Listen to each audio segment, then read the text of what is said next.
Hi friends, welcome to Shri Haribaba vlogs. ఈరోజైతే నేను మంచి హెల్దీ రెసిపీతో మీ ముందుకు వచ్చేసానండి. అది ఏంటంటే రాగి పెసరట్టు.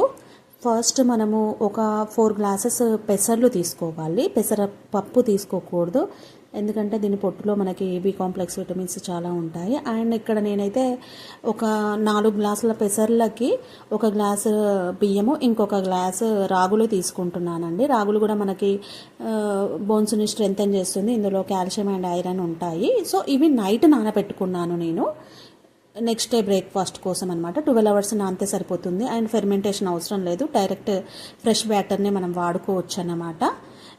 రుబ్బేటప్పుడు మాత్రం ఇలా పచ్చిమిర్చి అండ్ అల్లం వేసుకొని మిక్సీ పట్టుకోవాలి. ఇంకా ఇంట్రెస్ట్ ఉంటే కొత్తిమీర పుదీనా యాడ్ చేసుకొని కూడా మనం గ్రైండ్ చేసుకోవచ్చు. బ్యాటర్ ఇలా రెడీ అవుతుంది.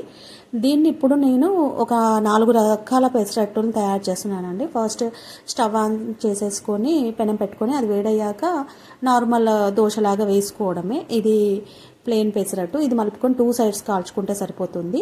అండ్ సెకండ్ పెసరట్టు వచ్చేసి మనము పుట్నాల పొడితో వేస్తున్నామండి. పుట్నాల పొడిని మనము స్ప్రింకిల్ చేసుకొని మనం కావాలంటే ఆనియన్స్, కొత్తిమీర, క్యారెట్ తురుము అట్లాంటివి కూడా వేసుకోవచ్చు. ఇది 1 సైడ్ మాత్రమే కాల్చుకోవాలి, ఇంకో సైడ్ టర్న్ చేయడానికి ఏమి ఉండదు. అండ్ థర్డ్ పెసరట్టు వచ్చేసి నేను అవిసెల పొడితో చేస్తున్నానండి. ఫస్ట్ పెసరట్టు ఇట్లా దోశలాగా మనం పెనం మీద వేసుకున్నాక అవిసెల పొడిని చల్లుకోవాలి. నేనైతే ఆనియన్స్ వేయట్లేదు, మీ ఇంట్రెస్ట్ ఉంటే ఆనియన్స్, క్యారెట్ తురుము వేసుకోవచ్చు. ఇది 1 సైడే కాల్చుకోవాలి. కానీ బాగుంటాయండి ఇవన్నీ, టేస్ట్ చాలా చాలా బాగుంటాయి. ఇది వచ్చేసి పిజ్జా పెసరట్టు. దీంట్లో నేను క్యారెట్ తురుము, ఆనియన్స్, కొత్తిమీర, పుదీనా అవన్నీ వేసానండి. చీజ్ కూడా వేసాను, మా పిల్లలకి ఇష్టమని.